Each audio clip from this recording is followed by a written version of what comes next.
basically, last week, Northwestern had this concert with Lil Uzi Vert. I don't know if you know who that is. He's like the All My Friends Are Dead, going through my head, something, all my friends are dead.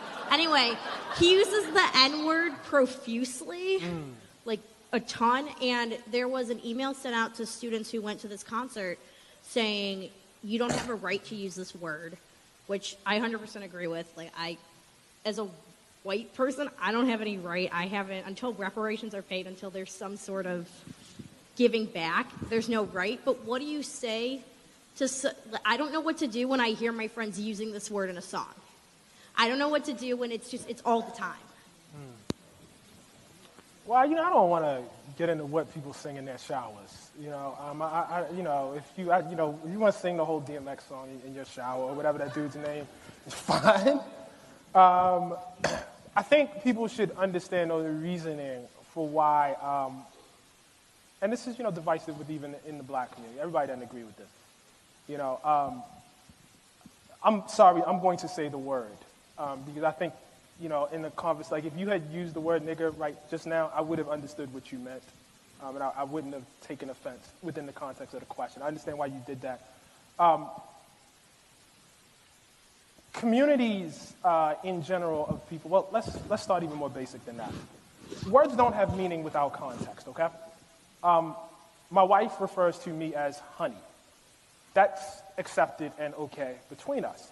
If we were walking down the street together and a strange woman referred to me as honey, that wouldn't be acceptable. The understanding is I have some sort of relationship with my wife. Hopefully I have no relationship with this strange woman. When I was young and I used to go see my family in Philadelphia where my dad was from, they will all call him Billy. His name is William Paul Coates.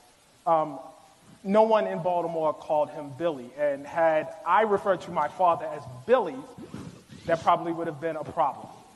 That's because the relationship between myself and my dad is not the same as the relationship between my dad and his mother and his sisters who he grew up with, right? We understand that. It's the same thing with words within the African American community or within any community.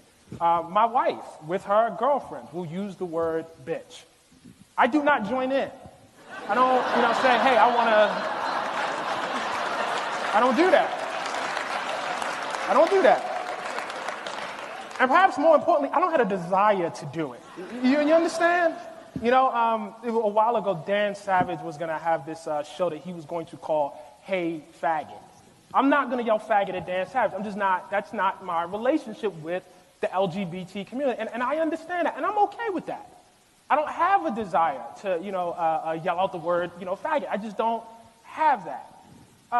The question one must ask, if that's accepted and normal for groups of people, we understand that, it's normal, actually, for groups to use words that are derogatory in an ironic fashion. Why is there so much hand-wringing when black people do it? Black people are basically, however you feel about it, they're not outside of the normal rules and laws for humanity. I had a good friend who used to have this cabin in upstate New York, which he referred to as the white trash cabin. He was white. I would never refer to that cabin. I would never tell him I'm coming to your white trash cabin. I just wouldn't do that. You know what I mean? I think you understand why I wouldn't do it. The question one must ask is why so many white people have difficulty extending things that are basic laws, of how human beings interact to black people. And I think I know why. When you're white in this country, you're taught that everything belongs to you. You think you have a right to everything. You have a right to go where you, and you're conditioned this way. It's not, because your hair is a texture or your skin is light. It's the fact that the laws and the culture tell you this. You have a right to go where you want to go, do what you want to do, be however, and people just got to accommodate themselves to you.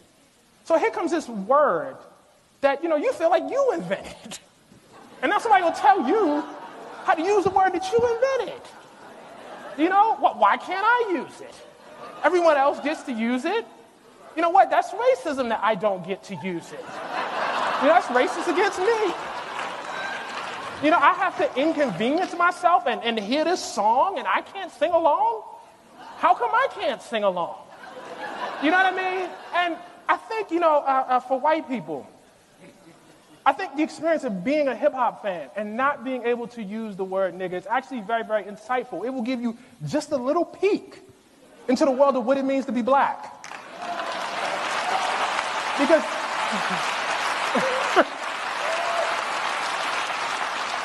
because to be black is to walk through the world and watch people doing things that you cannot do, that you can't join in and do, you know? And so I think there's actually a lot to be learned from refraining.